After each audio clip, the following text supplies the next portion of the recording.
hanyuma yitwa Ntawiheba Ramadhan, uyu wavutse mu mwaka w'1994, uyu yamaze imyaka 7 ari umusirikare w'umutwe udasanzwe w'ingabo za FDLR uzwi nka CRAP. Magingo aya rero yaratahutse ari mu Rwanda, aho yatangiye amahugurwa mu by'ukuri amubashisha gusubira mu buzima busanzwe. Ubwo rero mu byo yatangaje ubwo yaganiraga n'itangazamakuru, yavuze n'ubundi kuri FDLR yabayemo ndetse na FARDC zanywanye, n'uburyo babanye amezi agera kuri 6 mu kigo cya hariya ku Isake. Ubuhamya bw'uyu Ntawiheba rero wahoze muri CRAP turaje tubwifashije turebera hamwe budasa cyangwa se uburyo bari barabaye nk'agati k'inkubirane, ubwo ndavuga FARDC na FDLR. Turaje tubyinjiremo mwumve ishyano u Rwanda ndabivuga ati rwarokotse. Turaje tubigarukeho 5 kuri 5. Hanyuma rero i Lubero imirwano ikaze yahuje FARDC na UPDF utibagiwe na Mai Mai, ni imirwano yarangiye ite turabigarukaho. Hanyuma rero ikindi tuza kuba dukomozaho, turakomoza ku nkuru turuka hariya i Rubavu ku mupaka ese ubyifashe bite. Abakora ubucuruzi bwambukiranya imipaka baranenga serivisi za migration z'abatinza, donc ngo zibatinza ku mupaka mu gihe bari gukora ubucuruzi. Yego, barasabwa ko serivisi zakongerwamo imbaraga, yego, zigatangwa vuba. Ndakubwira no ku kibuga cy'imirwano ntabwo ibintu byoroshye n'aka na gato. Ku munsi w'ejo amakuru aravuga ko intare zasarambwe nyuma yuko zigabiye imijyi ikomeye cyane muri Kivu y'Amajyepfo, cyane cyane muri teritwari ya Walungu, igafata n'uduce twinshi cyane twegereye agace kitwa Kaniola. Aka ni kamwe mu duce dukomeye cyane, ni agasozi gakomeye gahanamiye kuri teritwari ya Walungu ndetse na Uvira. Amakuru rero aravuga ko M23 yamaze no kwigabiza utundi duce, ndetse hari n'amakuru avuga ko imirwano ikomeye cyane yongeye kubura muri teritwari ya Fizi. Ese bizagenda bite aya masezerano y'amahoro yasinywe n'u Rwanda na Kongo natubahirizwa? Ikinyamakuru Igihe cyabivuye muzi kiti benshi mu bayobozi b'ibihugu n'abanyapolitiki batandukanye bakomeje kugaragaza ko bishimiye amasezerano y'amahoro yasinywe hagati y'u Rwanda na Repubulika ya Demokarasi ya Kongo, kuko yitezweho kuzana ituze mu karere. Ariko se bizagenda bite mu gihe hagira uruhande ruyarengaho? Ntabwo ari ubwa mbere u Rwanda na Repubulika ya Demokarasi ya Kongo byakumvikana ku kintu runaka ariko bikarangira kidashyizwe mu bikorwa. Byagaragaye cyane rero mu biganiro bya Rwanda, aho hemezwaga agahenge ariko bugacya ingabo za Kongo zubura ibitero, ari nako imvugo zibasira u Rwanda zidashira. Amasezerano yasinywe hagati ya Kongo n'u Rwanda i Washington DC arimo ingingo zitandukanye zivuga cyane ku bijyanye mu by'ukuri cyangwa se ku kijyanye no gusenya umutwe wa FDLR, gukuraho ingamba z'ubwirinzi z'u Rwanda, kubaha ubusugire bw'ibihugu byombi, kwirinda ubushotoranyi no gucyura impunzi. Imbere y'umunyamabanga wa leta ya Amerika ushinzwe ububanyi n'amahanga Marco Rubio, uhagarariye Katari, Togo n'umuryango wa Afurika yunze ubumwe, Minisitiri w'ububanyi n'amahanga w'u Rwanda Ambasaderi Olivier Nduhungirehe yagaragaje ko u Rwanda rwiteguye kubahiriza ibigenwa n'aya masezerano. Mu ijambo rya Ambasaderi Nduhungirehe yagaragaje impungenge ku byerekeye iyubahirizwa ry'aya masezerano, asaba ko Amerika yakomeza guherekeza impande zombi mu rugendo rwo gushyira mu bikorwa aya masezerano, kuko atari ubwa mbere hasinywa ibintu ariko ntibyubahirizwe. Ati tugomba kwemera ko hari ubushidikanya bukomeye mu karere kacu no hanze yako, kuko amasezerano yabanje menshi atagiye ashyirwa mu bikorwa.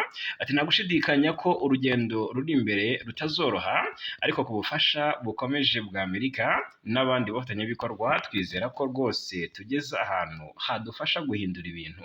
U Rwanda rwiteguye gukorana na Repubulika ya Demokarasi ya Kongo kugira ngo rushyire mu bikorwa ibyo twiyemeje. Nyuma yo gusinya amasezerano, Minisitiri Nduhungirehe na mugenzi wa Kongo Therese Kayikwamba Wagner bakiriwe na Perezida Donald Trump wa Leta Zunze Ubumwe za Amerika. Mu ijambo Nduhungirehe yavugiye muri White House, Nduhungirehe yongeye kugaragaza impungenge ku bushake bwa Kongo bwo kubahiriza aya masezerano, asaba Donald Trump kuzababa hafi.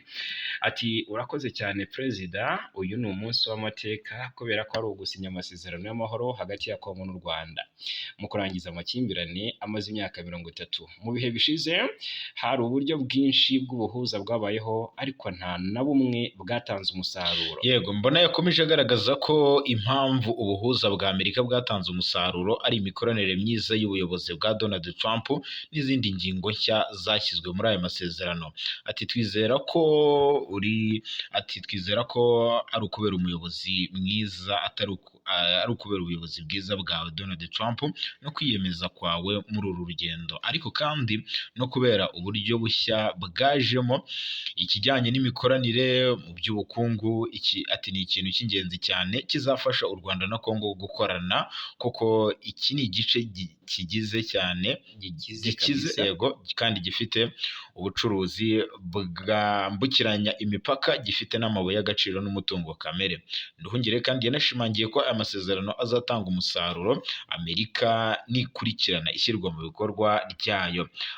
Amerika nikomeza kuba hafi y'u Rwanda na Kongo, twizera ko tuzagera ku mahoro arambye.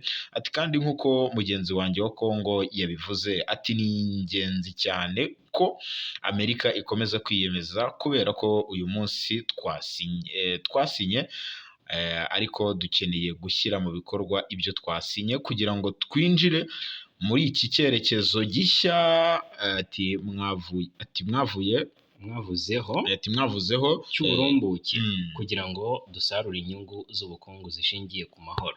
Kugira ngo iyi gahunda y'imikoranire mu by'ubukungu ishyirwe mu bikorwa, ni ingenzi ko Amerika iherekeza impande zombi mu gushyirwa mu bikorwa kw'ayo masezerano, kubera ko mu bihe byashize twasinye amasezerano menshi.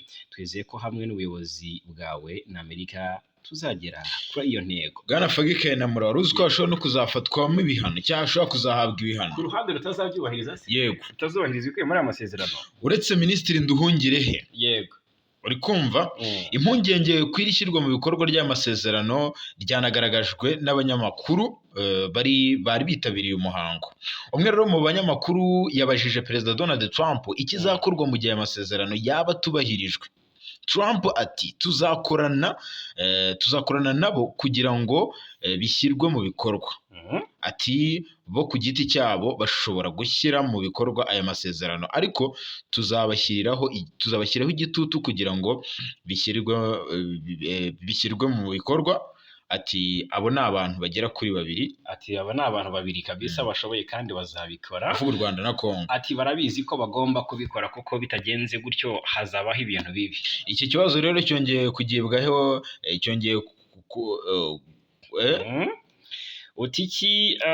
mu by'ukuri nk'uko bigaragara ahangaha, urumva iki kibazo cyongeye mu by'ukuri kugarukwaho cyangwa se kwibazwaho, kubazwaho n'umunyamakuru witwa ngo ni Hariana Veras, wasabye Donald Trump kuvuga ikizaba amasezerano natubahirizwa. Mu gusubiza Trump yagize ati, urumva, mu gusubiza uyu munyamakuru Hariana yagize ati, navuga ko hazabaho ibihano bikomeye nibatabyubahiriza, ariko ntabwo ntekereza ko bazabikora, ariko dufite ibihano bikomeye by'ubukungu. Byitezwe ko mu kubahiriza aya masezerano hagomba guherwa ku ngingo yo gusenya umutwe wa FDLR, niyo yibanze kuko niwo muzi, hakabona gukurikiraho iyo gahunda y'ubwirinzi bw'ingenzi. Bivuze ko rero ingingo ya 2 itakubahirizwa, iya mbere itararangira. Guverineri rero ziriya ngingo 9 hazabanza iya mbere, akurikireho iya 2. Nyine ntago bizagenda, ntago azaba gutaruka. Ubwo rero guverineri wungirije w'intara Kivu y'Amajyaruguru igenzurwa na AFC M23 Manzi Willy, ni umwe mu bagaragaje ko batumva uko FARDC izasenya FDLR kandi iyirusha imbaraga.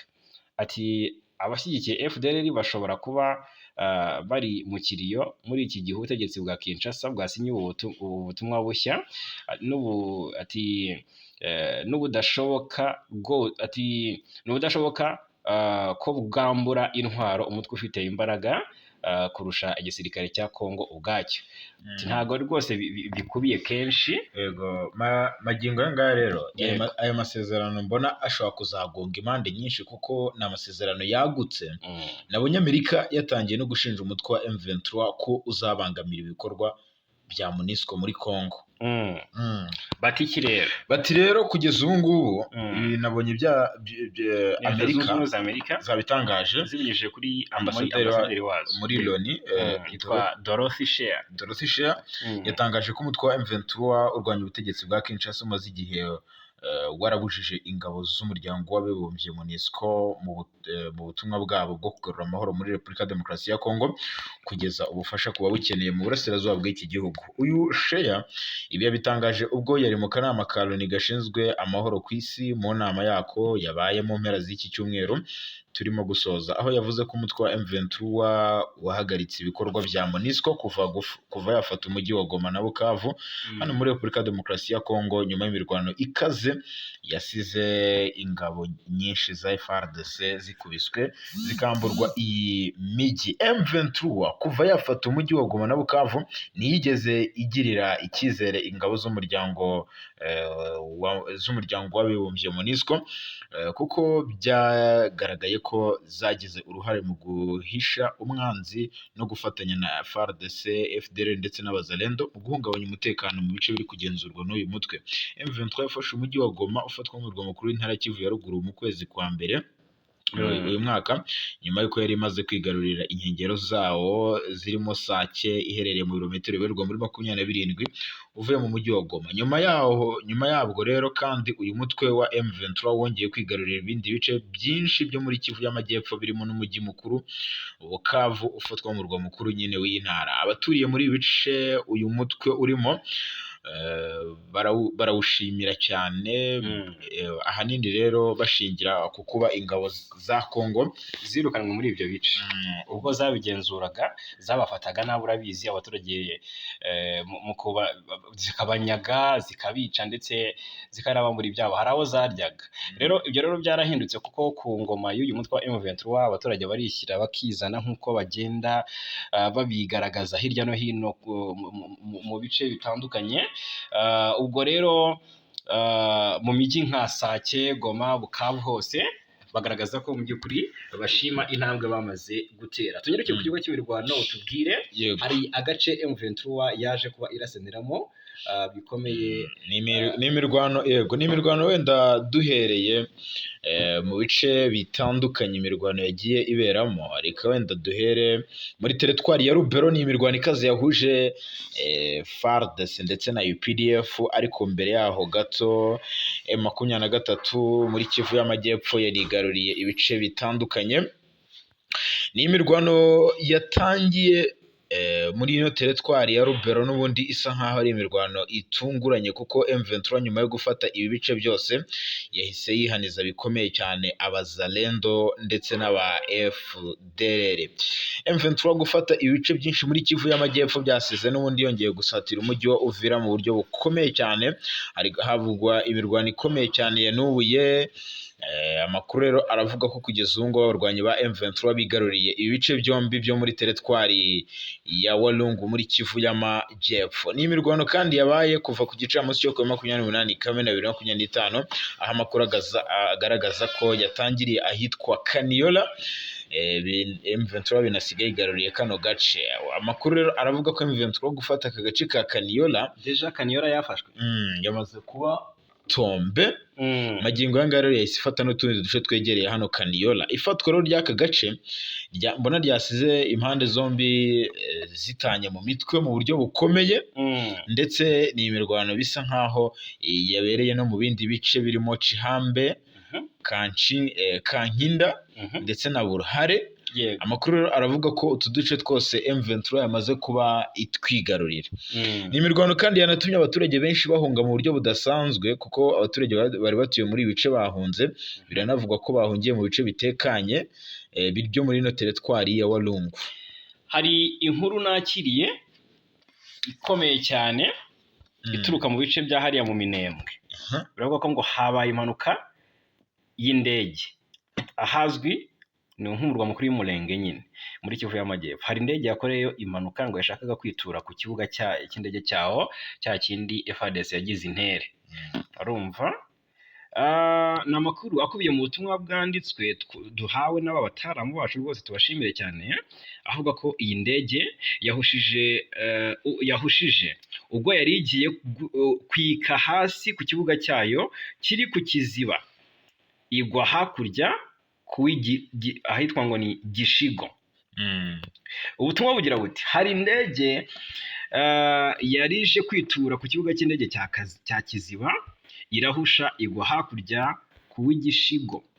Bwongeye buti iyi ndege yangiritse ku ibaba ryayo ry'iburyo, ariko nta muntu wayiguyemo usibye umwe mu bakozi bayo wayikomerekeyemo, ariko bitari cyane. Ni ubutumwa bunakomeza bavuga ko kuri ubu iriya ndege bari kuyikora kugira ngo ikomeze ibikorwa byayo.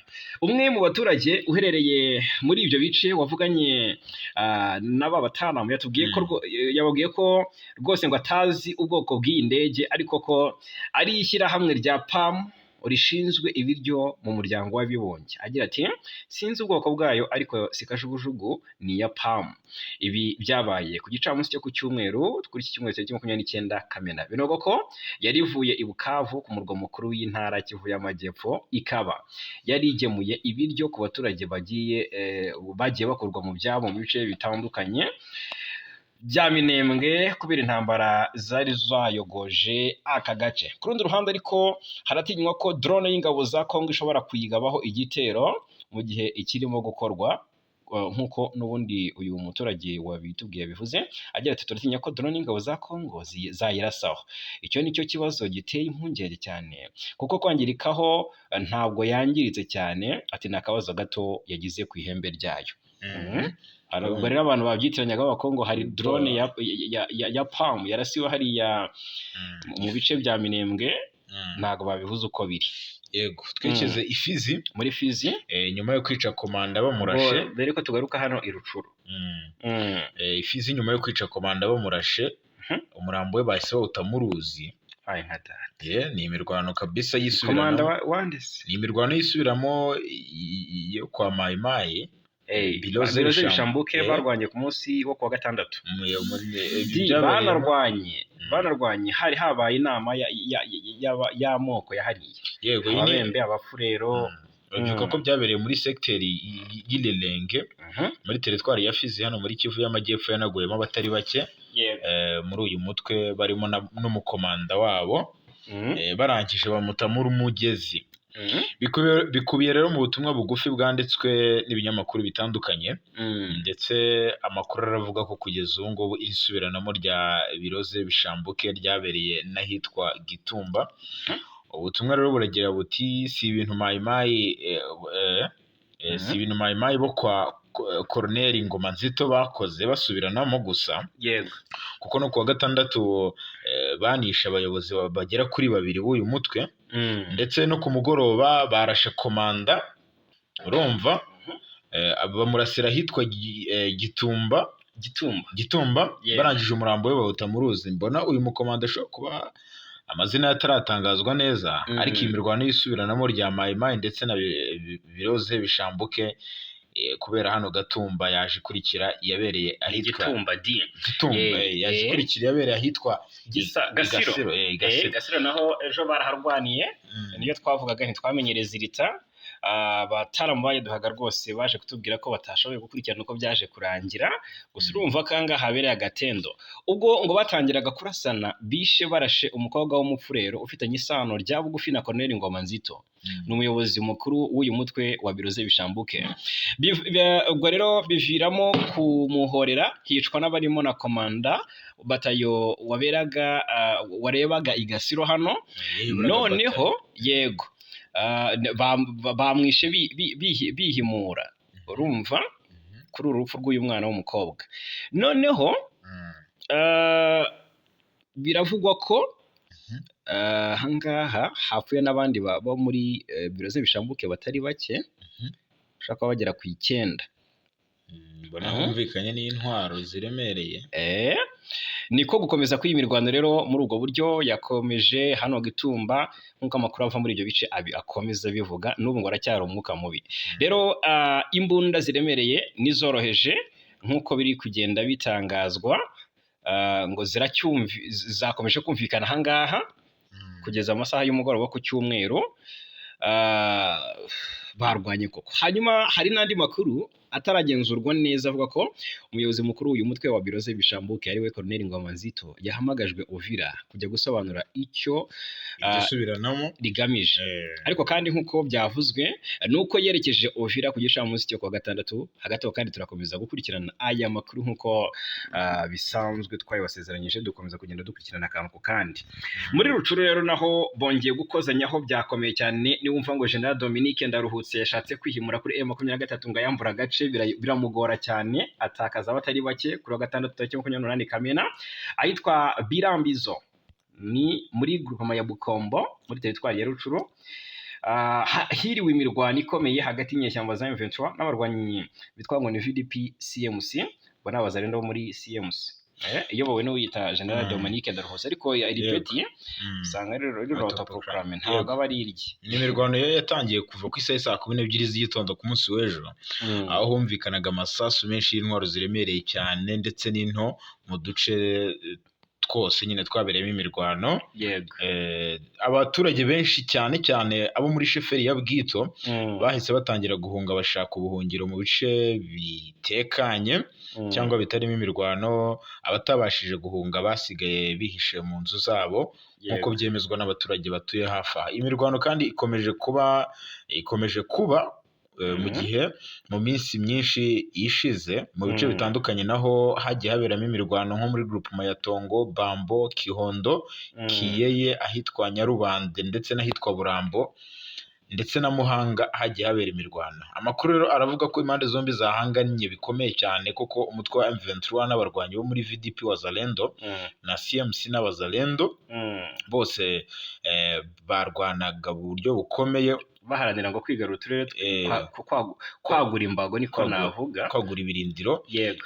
ndetse bashaka kwambura ibice uyu mutwe wa M23 byo muri no Rucuru nubwo kugeza ubu ngubu rero hatari hatangazwa umubare runaka cyangwa umubare nyawo w'abantu baguye muri iyi mirwano gusa amakuru aravuga ko haguye benshi muri iyi mirwano cyane cyane yabereye ahitwa Kiyeye n'ahitwa Nyanzare yatumye na benshi bapfa abandi bava mu mazu yabo barahunga amazu menshi yaratwitswe andi arasenwa amasasu rero menshi yumvikanaga muri bice yateye ubwoba abaturage abakuru b'imiryango itegamiye kuri leta ndetse n'inzego z'ibanze barasaba ko hakorwa ibishoboka byose kugira ngo iyi mirwano ihagarare bityo abaturage bongere bagire ituze n'umutekano mu buzima bwabo bwa buri munsi yego hanyuma reka turebera hamwe ya FDLR mu by'ukuri hasinywe amasezerano akubiyemo kuyirandura ubundi FDLR iyo ariyo ku ruhande rwa guverinoma bayifata bati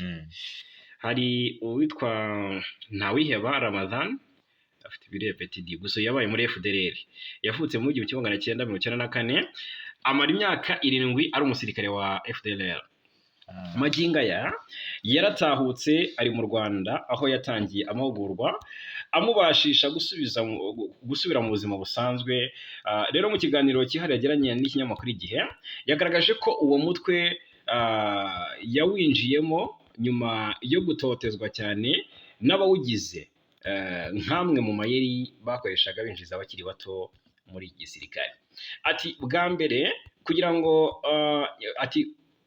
bwa mbere kugira ngo nyigeremo byaturutse ku gutotezwa kuko wabaga uri umusore ushoboye bakajya bahora bakwikoreza imitwaro yabo buri munsi wowe ibyo ukora ntibigende neza bakavuga ko bazatuza ari ukuba umusirikare ati nanjye rero nagize umujinya mpita ninjira igisirikare cyabo gutyo rero mu mwaka wa 2017 nibwo yinjiye muri FDLR yavuze ko rero yinjiyemo azi ko ari abantu beza bafite imigambi mizima n'ibyo baharanira ariko ngo nyuma yo kugeramo yasanze barimbitse ingengabitekerezo ya jenoside n'ibikorwa byo guhungabanya umutekano yiyemeza gutangira gushaka uko yazabacika rero yemeza ko akazi kabo ari ukwitoza baza no kurwana kandi babwirwaga ko intego ari ugukuraho ubutegetsi bw'u Rwanda ngo kuko buyobowe n'abatutsi. Ibyo byatumye uwo mutwe wa FDLR muri rusange uhabwa intebe muri Repubulika ya Demokarasi ya Kongo mu gihe cy'intambara y'umutwe wa M23 uharanira uburenganzira bw'abanyekongo bw'ikinyarwanda by'umwihariko mu bwoko bw'abatutsi witabajwe n'ubutegetsi bwa Felix Antoine Tshisekedi. Rero ati twabaga turi imbere na FARDC ikaza inyuma. Rimwe na rimwe hari ubwo batuvangaga kuko twabaga twambaye imyenda ya FARDC ku buryo utari kumenya kudutandukanya, ariko iyo twabahaga iyo twatahaga rwose twabaga mu birindiro bitandukanye. Yego, yanerekanye rero ku bijyanye no gutegura urugamba ngo wasangaga abasirikare bakuru ba FDLR aribo bari kubitegura bakavugana na FARDC bakoresheje igifaransa no kurebera hamwe amayeri ashobora gukoreshwa ku rugamba. Ikimenyetso cyo kuba ku ruhande rw'urugamba ku ruhembe rw'urugamba ngo habaga hari FDLR ngo nuko no mu gihe cyo kugaba ibitero cyangwa kurwana ariyo yabaga iri imbere, abasirikare ba Kongo n'abazalendo bakajya inyuma. Hari nubwo twabibonaga ko ejo bundi bagifite ikibuga cy'indege cya Goma wabonaga aba FDLR crap aribo bakirindaga, ndetse n'uyu bashaka ko ari umwe mu barindaga ikibuga cy'indege cya Goma n'abariya Banyaromaniya. Birashoboka rero ibyo kujya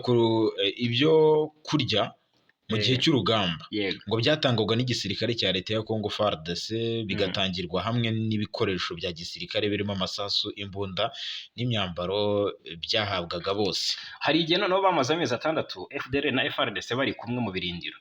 Ubwo rero abayobozi mu nzego zitandukanye za Kongo bakunze guhakana gukorana na FDLR, ariko ibikorwa byabo bishimangira byo birigaragaza. Ibishimangira imikoranire byari bigaragaza. So rero uyu ntawiheba we nawe yabikomojeho avuga ko kwihuza kwa FDLR na FARDC byakorwaga mu ibanga rikomeye kuko bitamenywaga n'abari ku rugamba bose. Avuga ko rero ngo ariko nyuma yo kubona ko M23 ibasumbirije ubwo yasatiraga umujyi wa Sake ngo hafashwe icyemezo cy'uko abasirikare bose baba mu birindiro hamwe cyangwa bihuriza hamwe. Ati ibyakorwaga byose byakorwaga mu ibanga, ariko tugeze Sake byageze igihe ngo turahushana cyangwa turaburana. Ati twageze mu bambiro tutari kumwe. Ati twari tumaze kubana amezi agera kuri 6 turi mu kigo kimwe. Ati ahubwo twageze mu bambiro dusa nkaho dutatanye. Uretse rero amafaranga, ibikoresho n'ibindi, Repubulika ya Demokarasi ya Kongo yahaga abasirikare ba FDLR barwanya uru rugamba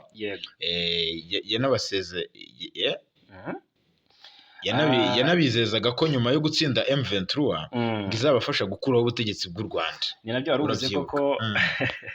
Hanyuma none basinye kubarwanya. So hari urugamba rukomeye rwabereye ahitwa kwa Madimba, hano binjira Sake hafi ya Piage. Ahangaha kwa Madimba twajyaga, Bwana Moses niwe wajyaga akunda gutotora ama operation yakorerwaga. Intare za Sarambwe zaharasaniraga ahangaha n'abasadeke bari barahagose bakingiye ikibaba. Abacanshuro bari hariya mu mujyi wa Sake rwagati hafi ya Ecole Primaire Pastorale Kadogo. Ugasanga ni nk'umutego bateze M23 kubera ko irwana yirinda ko habaho impfu z'abaturage, bo bakagenda bagashinga ibibunda mu baturage kugira ngo baze kurasa M23 nizi basanga nayirasi ibasubiza biyitirirwe. Rero urugamba rw'ahangaha uyu ntawiheba yarukomojeho, avuga ko muri Werurwe 2024 M23 yabanje gufata ibice bikikije umujyi wa Sake no muri teritwari ya Masisi ndetse na Goma muri teritwari ya Nyiragongo. Yego, urugamba rwarakomeye rero ubwo M23 asatiraga Sake kuko ngo mu ngabo yari ihanganye nazo hari hamaze kwiyongeramo iz'umuryango wa Afurika y'Amajyepfo SADC n'iziri mu mutwe yo hariya wihariye w'umuryango w'abibumbye uzwi nka FIB ntawiheba rero yerekana ko kwinjira muri Sake kuri M23 byasabye urugamba rw'injyanamuntu ngo kandi rwahitanye benshi mu bo bari kumwe abandi barakomereka bikomeye uyu nguyu yararokotse ati uyu munsi ati kuva uyu munsi sinzabyibagirwa ati umunsi nazibagirwa nuwo twarwaniye hano kwa Madimu ati twaraharwaniye cyane urugamba rurakara ati aho urusasu riri abo gupfa ntibabura ati inkomere ntizibura ati ubwo rero kubona umuntu ahavuye atarakomeretse cyangwa se ngo hasigwe ubuzima nabyo byatumushima Imana yakomeje agira ati yabivuganye igihunga yabivuga ukabona rwose cyane rwose yongeye kwiheba yego yakomeje agira ati M23 ngicyo yaturushije n'ubumwe ati bo barateguraga urugamba bagashyira hamwe bakarukorera hamwe ati nabo bandi ibyo bintu ngo byari akajagari ati aba bacu avuga nyine FDL uburyo ati byari akajagari gusa wajya kumva basubiranyemo ngo kuki mugiye imbere kuki ngo nyine byo ntabwo byari byoroshye noneho yavuze ko rero ngo kubona abantu bapfa byongeye gutuma agarura ubwenge ubwo gutekereza uko ngo icyo bari guharanira uretse kuba imbata y'abayobozi bakuru ba FDLR nta kindi so hanyuma rero twihuta cyane kuri 6/28 Kamena habaye imirwano ikomeye yongeye kuba hagati y'ihuriro ry'ingabo za Congo na Uganda FARDC na UPDF uribaza niba ari operation Shuja bararwanya ADF se rero ngo barwanye n'itsinda rya Mayimayi mu mujyi wa Muhola muri teritwari ya Lubero ni muri Kivu y'Amajyaruguru ingabo z'ibihugu byombi zirimo kugerageza kwirukana izi nyeshyamba muri kariya gace aho zishinjwa guhohotera abasivile nk'uko amakuru aturuka muri ako gace abitangaza bwana Jarimura ngo ibintu ntibirasobanuka neza abaturage benshi bahunze ako gace bashaka ubuhungiro ahantu hafi hari umutekano rero bivugwa ko kuri uyu wa gatandatu w'iki cyumweru dusoje ingabo za Congo FARDC n'iza Uganda UPDF ngo zongeye gutera ibisasu mu mudugudu wa Vulinda ndetse na Ngovole zerekeza ku musozi wa Muhora hagamijwe gusenya inkambi za Mayimayi. Amakuru rero aturuka mu nzego zishinzwe kurengera abaturage aravuga ko amakimbirane hagati y'impande zombi yatumye abaturage benshi bahunga ingo zabo bahungira muri centre Mambira n'ahitwa Muhangi na Vusamba ndetse no kure za Butembo. Amakuru rero aravuga ko kugeza ubu ngubu umuyobozi wa teritwari ya Rubero ngo yanze kwemera ko iyi mirwano yongeye kubura yanze kubyemera. Ku wa kane rero tariki 26 Kamena 2025 nibwo iri huriro ry'ingabo za leta ya Congo FARDC n'ingabo za Uganda UPDF bagabye igitero gikomeye cyane ku mutwe wa Mayimayi ikorera mu misozi yahitwa Muhora ndetse no mu muhanda wa Bambwe Musingi. Kuva icyo gihe bivugwa ko imidugudu myinshi yashizemo abantu barahunga. Iki kibazo rero cyateje ingaruka ku biciro cyane by'ibiribwa no ku masoko yo muri kariya gace cyane cyane mu mujyi wa Butembo ushobora kuko buriya Butembo ibona ibiribwa bivuye mu bice kandi biri kuberamo imirwano ugasanga rero biragorana cyane. Hari n'urwikekwe baribaza batese abatuye hariya abamayimayi batangiye gutuma nk'ubwo urumva abamayimayi nibo bagiye barihuza bakora icyitwa Wazalendo kandi batanye n'igisirikare cya Congo. Uruzinduko rwa Muhozi Kinshasa rwasize Muhozi atangaje ko ngo UPDF na FARDC bakajije imikoranire ariko no kurwanya Wazalendo yabikomojeho. Haribazwa niba byatangiye operation zatangiye zigatangira hano Rubero. Ubwo rero byateje ikibazo. Hanyuma reka turebere hamwe iby'aya makuru.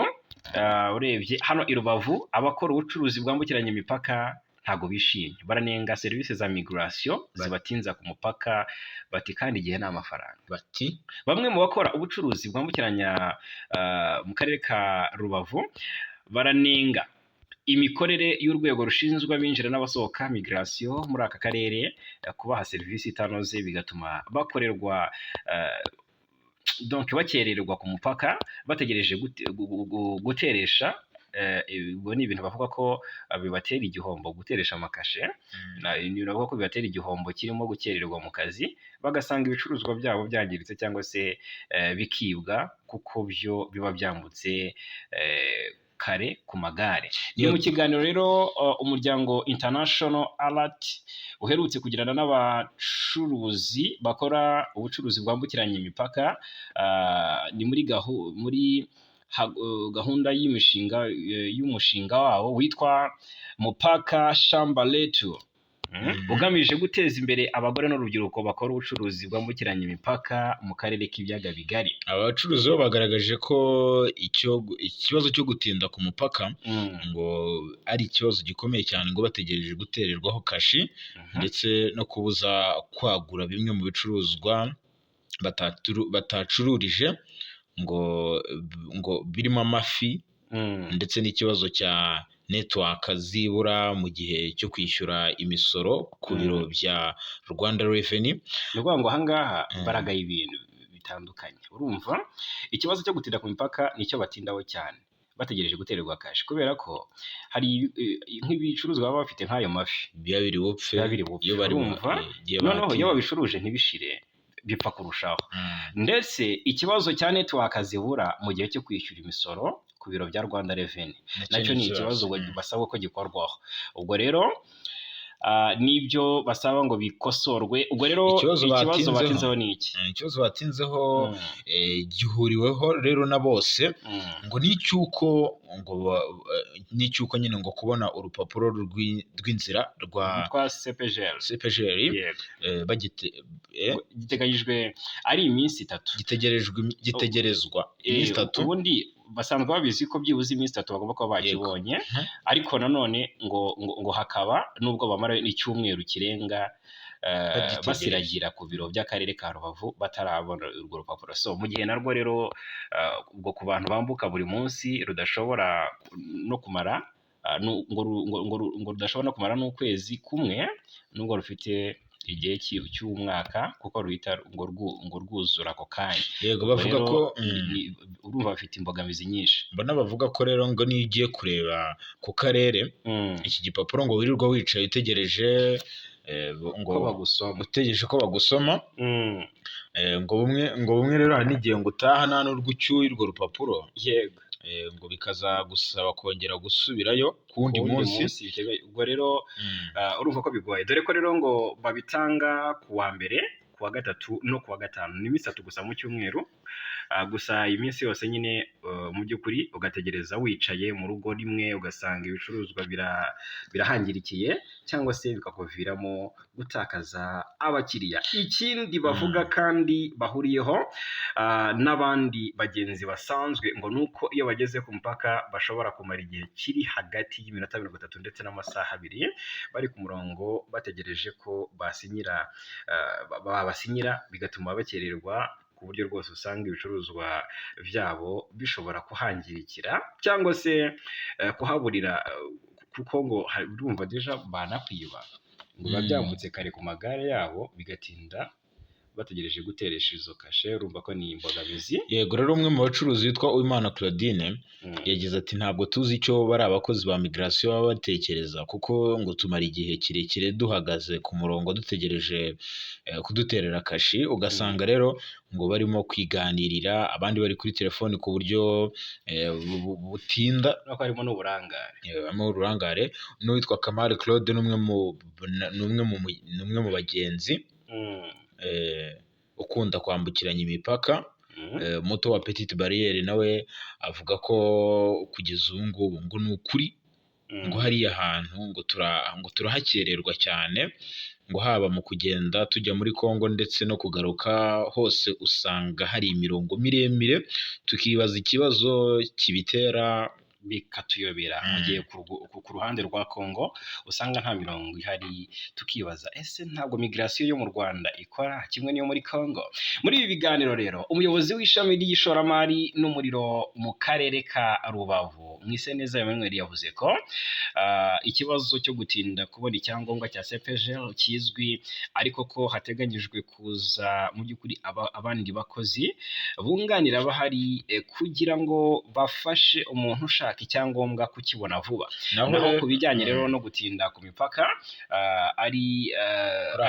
kuri Alert International kuri Alert International ndetse na Mwiseneza bavuga ko rwose ahanini byatewe nuko nyuma y'uko M23 ifashe umujyi wa Goma uburyo bwambuka umupaka bworohejwe, maze bituma abambuka baba benshi barenga ubushobozi bw'abakozi, bityo akaba ari ikibazo kireba za migration. Leta rero ikaba igomba kubiganiraho n'urwego kugira ngo harebwe uko abantu batajya batinda ku mupaka bategereje guteresha. Kugeza ubu ngubu rero biragaragara ko urujya n'uruza rw'abantu bambuka umupaka mu karere ka Rubavu rwiyongereye, aho rugeze ku bantu 50,000 bambuka buri munsi.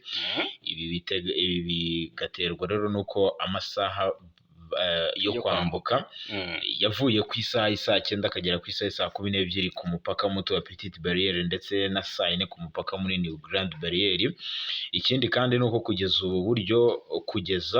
kuri ubu uburyo bwo kwambuka ku mupaka yombi bworohejwe ku ruhande rwa Kongo. Icyangombwa baguraga amadolari, icyangombwa cyo kwambuka bakiguraga amadolari 10 ya CPGL kibemerera buriya kwambuka, ngo mu by'ukuri ngo ntabwo bakikigura, ahubwo bambukira ku kitwa jeton. Ubwo rero abanyarwanda nabo basabwaga peri séjour y'amadolari 50. Ubu ngubu rero ntabwo bakiyakwa kuva aho inyeshyamba z'umutwe wa M23 zifatiye umujyi wa Goma tariki 27 Mutarama 2025. Iyi ni resurgence yo kuba M23 yarafashe umujyi wa Goma, habayeho kwambuka noneho mu buryo urumva baba banizeye amahoro. Reka munyemerere mpere ku byatangajwe n'umunyamabanga mukuru w'umuryango w'abibumbye Antonio Guterres. Yatangaje ko yishimiye amasezerano ya Repubulika ya Demokarasi ya Kongo n'u Rwanda basinyanye ku ya 27 Kamena 2025, agaragaza ko ari amasezerano atanga icyizere cyo kugarura amahoro arambye mu karere ka Afurika y'ibiyaga bigari. U Rwanda na Kongo byagiranye aya masezerano ku mugoroba wo ku ya 27 Kamena 2025 babifashijwemo na Leta Zunze Ubumwe za Amerika. Ingingo zikubiye muri aya masezerano zigomba kuba zakurikizwa, ndetse harimo n'izo kubaha ubusugire bwa buri gihugu ndetse no gusenya umutwe w'iterabwoba FDLR ndetse n'uwishamikiyeho ndetse no gukuraho ingamba z'ubwirinzi zashyizweho n'u Rwanda ndetse no gucyura impunzi. Itangazo Antonio Guterres yasohoye ku ya 28 Kamena 2025 agaragaza ko iyo ari intambwe ikomeye yo guhagarika intambara no kugarura amahoro n'ituze mu burasirazuba bwa Repubulika ya Demokarasi ya Kongo ndetse no mu karere ka Afurika y'ibiyaga bigari, ndetse ati aya masezerano ni intambwe ikomeye igiye gufasha kugabanya umwuka mubi no kugarura amahoro ndetse no kongera kuzana ituze mu burasirazuba bwa Kongo no mu karere ka Afurika y'ibiyaga bigari. Guterres yanashimiye ubuyobozi bwa Amerika bukomeje kugira uruhare rukomeye muri ibi biganiro byo kugarura amahoro, ndetse bafatanyije na Katari hamwe na Perezida wa Togo Faure Nyasimbe uhagarariye umuryango wa Afurika yunze ubumwe akaba n'umuhuza mu biganiro by'u Rwanda na Repubulika ya Demokarasi ya Kongo. Yakomeje ashimira uruhare kandi rw'abashyizeho umuryango wa Afurika y'Uburasirazuba EAC n'umuryango wa Afurika y'Amajyepfo SADC kugira ngo bafashe muri ibi biganiro.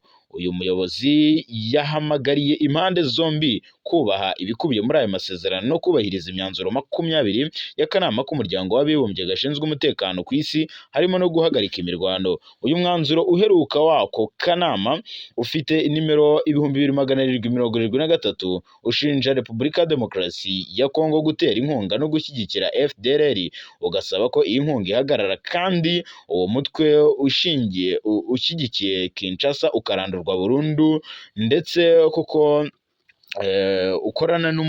ukorana n'igisirikare cya Leta ya Kongo FARDC ndetse n'abazalendo utibagiwe n'ingabo z'u Burundi. Umuryango mpuzamahanga ndetse n'umuryango w'abibumbye urahamagarira Kinshasa kureka imikoranire n'uyu mutwe wa FDLR urwanya ubutegetsi bw'u Rwanda mu rwego rwo kugira ngo aya masezerano yubahirizwe. Gusa hari amakuru avuga ko nubwo aya masezerano yasinywe ndetse harimo no gusenya FDLR, Kinshasa itabyemera ndetse itabikozwa. Reka munyemerere mvaho ngaho nerekeze kuri Joseph Kabila Kabange wasimbuwe na Tshisekedi Chilombo. Aragaragaza ko Tshisekedi amahitamo asigaranye ari amahitamo agera kuri 3. Kabila wayoboye Repubulika Iharanira Demokarasi ya Kongo imyaka 18 yagaragaje ko Perezida Felix Antoine Tshisekedi Chilombo wamusimbuye ku butegetsi ngasigaranye amahitamo agera kuri 3 arimo kwegura ibintu bitaramubana bibi. Uyu Joseph Kabila Kabange umaze ukwezi asubiye mu gihugu yabereye perezida nyuma y'umwaka n'igice ari mu buhungiro, yari yarahise yerekeza mu mujyi wa Goma. Yahise yerekeza mu mujyi wa Goma nyuma yo kuva mu buhungiro uri kugenzurwa na Alliance Fleuve Congo M23 irwanya ubutegetsi bwa Kinshasa. Uyu munyapolitike Kabila wavuze kenshi ko igihugu cyabo kiri mu kangaratete kubera imiyoborere mibi idashoboye y'igitugu ndetse aribyo biri guteza ibibazo uruhuri Repubulika ya Demokarasi ya Kongo. Yongeye kwibutsa kandi Perezida Felix Antoine Tshisekedi Chilombo ko ari we nyirabayazana ibibazo byose byugarije iki gihugu ndetse n'abanyekongo. Mu mahitamo agera kuri 3 Kabila yavuze ko Tshisekedi asigaranye ari ayakurikira, nubwo igihe kiri kumusiga yavuze ko ngo harimo kwegura mbere y'uko ibintu biba bibi kurushaho ndetse ngo ubwabyo ari byo bimutegeka. Ati rwose agomba kwegura. Yavuze ko kandi Perezida Felix Antoine Tshisekedi afite amahitamo yandi yo kwegura, yo kwemera ibiganiro by'ukuri adashyizeho uburyarya cyangwa adashyizemo uburyarya. Ndetse yanagaragaje ko hakenewe guhagarika intambara akanyarukira mu nzira y'ibiganiro, akamenya ko amateka agaragaza ko urugamba atari rwo rurangiza amakimbirane. Ndetse Joseph Kabila wasubiye muri Repubulika ya Demokarasi ya Kongo mu mpera z'ukwezi kwa Kamena, aho yahise yerekeza mu mujyi wa Goma. Yari amaze iminsi yakira abayobozi batandukanye barimo amatsinda atandukanye agamije kubereka umushinga we ndetse no gukuraho ubutegetsi bw'igitugu bwa Perezida Felix Antoine Tshisekedi ndetse no kugaragaza ko ashaka gutanga umusanzu we mu gusubiza ibintu ku murongo muri iki gihugu. Amakuru avuga ko kuri ubu Joseph Kabila Kabange aherereye mu mujyi wa Bukavu nawe uri kugenzurwa na M23 nyuma yo kwerekeza mu buryo bw'ibanga rikomeye muri uyu mujyi, aho biteganyijwe ko yaganiriye n'abayobozi batandukanye, amaze iminsi aganira nabo ndetse hari n'amakuru ko yaba yaranaganiriye n'umugaba mukuru w'ingabo za M23 General Sultan Emmanuel Makenga, nyuma y'uko Makenga yerekeje muri Kivu y'Amajyepfo cyane cyane mu bikorwa byari gukorwa byo kubaka umuhanda uhuza Kivu y'Amajyaruguru n'iy'Amajyepfo. Kugeza ubu ngubu nubwo Kabila akiri mu mujyi wa Bukavu, ariko amakuru aravuga ko biteganyijwe ko aza guhaguruka yo akerekeza hano mu mujyi wa Goma ndetse agakomeza kuganira n'abayobozi ba M23 ndetse no gukomeza impinduramatwara yabo. Magingo yangaya rero amakuru ahari nuko M23 ikibuga cy'imirwano yongeye kukinjiramo mu buryo bukomeye cyane, yigarura n'ibice bikomeye cyane muri teritwari ya Walungu. Ubwo rero urumva ko ibiganiro byahuje abo muri iyi mitwe, urumva aya moko ni Abafurero, Abanyindu, Abanyamurenge n'Ababembe, kandi hakavugwa imirwano noneho ku rundi ruhande yabaye mu bice by'ahangaha muri Kivu y'Amajyepfo n'ubundi. Ariko bivuga ko Abamayima ibiroze bishambuke barasanye bikomeye. habaye kurasana gukaze kuko bagingo ngaya abarwanyi bava mu bwoko bw'Abafurero bafite itsinda rizwi nka biroze bishambuke basubiranyemo bararasana nyuma yo kwica umukobwa mwene wabo wa Colonel Ngomanzito n'umuyobozi mukuru w'aba barwanyi bo muri biroze bishambuke muri teritwari ya Fizi. Amakuru rero avuga ko kugeza ubu ngubu abaturage baherereye ahitwa Rugezi na hafi y'ahitwa Kasiro, aho biroze bishambuke yasubiranyemo yica irashe umukobwa mwene wabo wa Colonel Ngomanzito, bica kandi n'umukomanda muto wo muri uyu mutwe wa biroze bishambuke. Nk'uko bivugwa rero magingo yangaya uyu kwica uyu mukobwa wo mu Bafurero ufite bafitanye isano rya hafi na Colonel Ngomazito bakanica n'umukomando uyoboye iyi batayo y'abazalendo. Ibi byabereye ahitwa i Gasiro, kuko nyuma magingo anga haravugwa ko uyu mukobwa w'uyu mukomando ngo bamuhoye ubusa. Amakuru akomeza avuga ko rero isubiranamo ryakomotse ku byo abazalendo bari bahugije cyangwa ngo bageze mu isoko, ahantu hitwa mu isoko, ubwo ni guhaha niko navuga. Rero basanga bamwe mu baturage barahari, noneho biza kurangira ahitwa Kasiro, ndetse amakuru aravuga ko ngo aha nyine iri soko rituye ahitwa Kasiro n'ubundi. Rero habayeho gusubiranamo kugeza ubwo abaturage benshi batazwi umubare baguye muri ibi bitero, ndetse amakuru aravuga ko intandaro yo gusubiranamo ryaturutse kutumvikana kw'iyi mitwe. Ni amakuru avuga ko kugeza ubu ngubu uyu mukobwa magingo anga iraswa rye ryateye urujijo, kuko bikomeje kugenda bigarukwaho na benshi, kuko yari umwe mu bakomando, ni umukobwa w'umukomando, kandi Ngomazito ni umwe mu bantu bakomeye cyane. Niyo mpamvu byateje ikibazo gikomeye cyane uku kurasana kandi hagati y'abarwanyi. Byanatumye rero kugeza ku isaha saa 10 z'umugoroba aribwo imirwano yasaga nkaho iri gucogora. Kimwe cyo ntiharamenyekana iby'iyi mirwano yangije, gusa uku kurasana kwabereye n'ahitwa Gitumba, ariko nk'uko bikomeza byemezwa urusaku ngo rw'imbunda zemereye cyane n'izoroheje nizo zumvikanaga muri ibi bice mu buryo bumwe cyangwa ubundi. Hagati aho rero amakuru arakomeza avuga ko imirwano ishobora kongera gukomeza, kuko ababiroze bishambuke nyuma yo gusubiranamo. Birashoboka ko ngo baba bari no gutegura ibitero bagiye kugaba kuri uyu mutwe wa M23 na twirwanaho ahitwa Rugezi. Ndetse hari n'amakuru avuga ko hari ibitero baheruka kugaba kuri uyu mutwe mu ntangiriro z'iki cyumweru gishize. Ni ibitero kandi byasize basubijwe inyuma nanone. Hagati aho rero urumva tuba tukomeza kugenda tugakurikirana aya makuru. Yego, muri agira intabaza mu Rugezi iminsi 2 kufata 27 baravuga ko ngo biboneye abazalendo, urumva hari muri Fizi, birumvikana biboneye abazalendo, urumva ngo bazindutse bagaragara ku dusozi twaho ngaho, urumva bavuga ko abazalendo bari gucaracara ku marango, yego, ngo bari kuri leta za mushikashika, urumva abaturage banga rero ngo ntago bazi gahunda z'aba bazalendo kandi ntago ari nziza nyine, urumva ubwo bafite ubwoba birumvikana, kandi kuko ibice bikomeje kurangwa umutekano muke.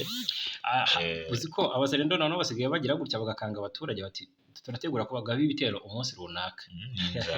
Irubero tubwira abasirikare ba 45 bakurikiranyweho ibyaha birimo no gusambanya abana bato.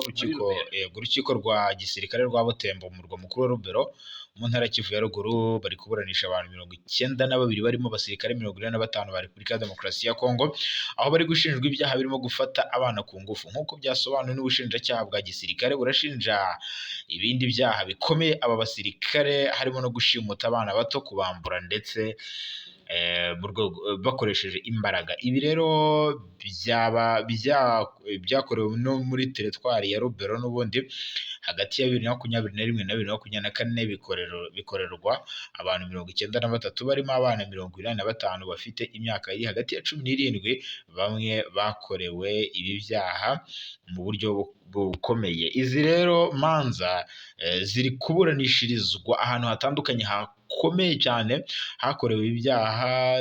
Izi manza rero zishingiye ngo ku mahoro ndetse n'ibindi bitandukanye. Magingo yangaya rero ahakorewe ibyaha, bakorewe ibyaha bahise bashyikirizwa rero urukiko kugira ngo rubaburanishe. Izi manza zatangiyeho muri 2026 kamena 2025, biteganyijwe ko zizamara iminsi 10, kandi abazahamywa n'ibi byaha bakazakatirwa ibihano bigera ku gifungo cya burundu.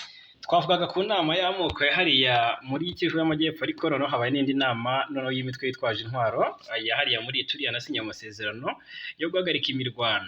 Niba koko baza kwishyira mu bikorwa yaba ari inkuru biragoye ni Codeco ndetse n'imitwe yitwaje intwaro myinshi ikorera mu ntara ya Ituri mu burasirazuba bwa Kongo kuri 27 yagiranye amasezerano yo guhagarika imirwano n'ubugizi bwa nabi. Ayo masezerano yasinywe nyuma y'ibiganiro bimaze iminsi 5 bihuza abahagarariye imitwe muri teritwari ya Aru, byanitabiriwe kandi n'abashinzwe umutekano, abahagarariye societe civile, abayobozi b'amoko ndetse n'abagakondo.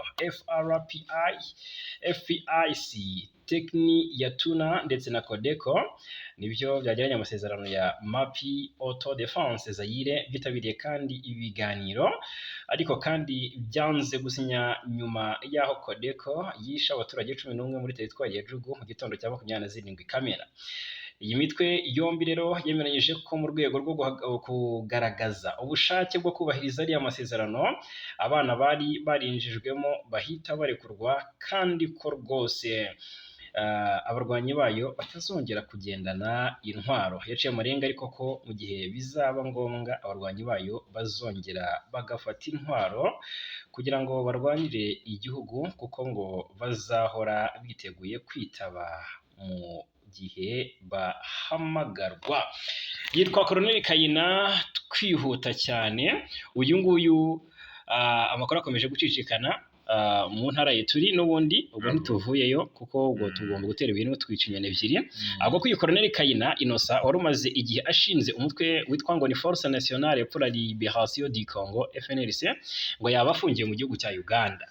Yego, ni amakuru atugeraho avuga ko hashize iminsi Colonel Kayina aburiwe irengero nyuma y'ibyavuzwe ko yahamijwe n'urukiko rwa gisirikare rwa Uganda.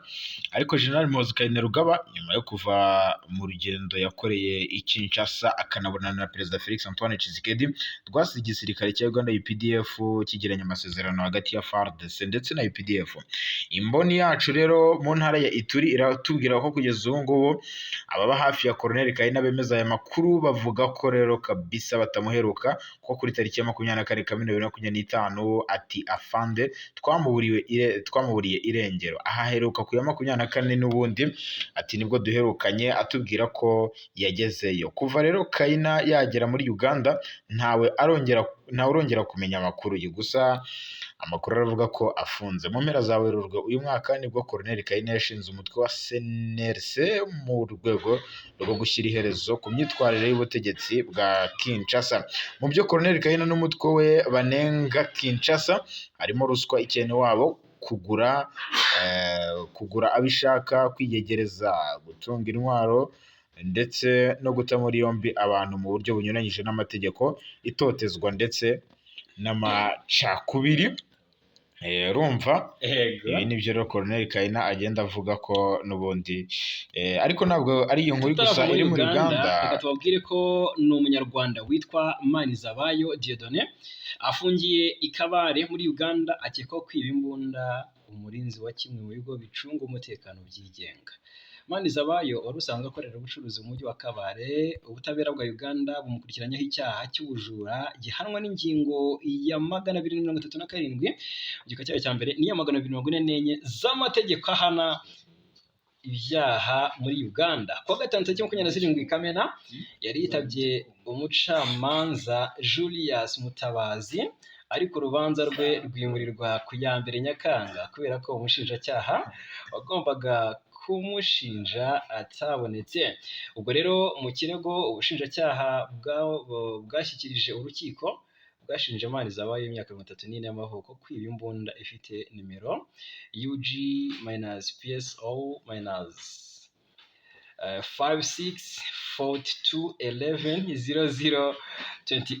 UG-PSO-5642110028-1520 ndetse n'amasasu abiri, byose bifite agaciro k'amashiringi ya Uganda miliyoni 3,200,000, ni ukuvuga harenga miliyoni 1,270,000. Imbunda ashinjwa kwiba ni iya sosiyete icunga umutekano ya Ruhama Vetera Security Company, akaba yarabikoze ku ya 10 Mata 2024. na gatanu. Twambuke inkuru n'imwe isigaye tugana ku musozo. Iran yari yivuganye uwahoze ari umunyamabanga wa Amerika, Imana ikinga akaboko.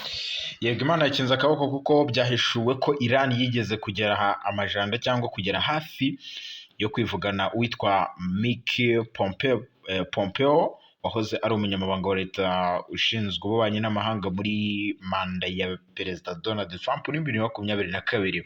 Uyu Pompeo yabaye umunyamabanga wa leta wa 70 kuva muri 2018 kugeza muri 2021. Bivugwa ko ngo yarokotse ku buryo bw'igitangaza ku mugambi wari wateguwe kumwica muri hoteli y'iri Paris.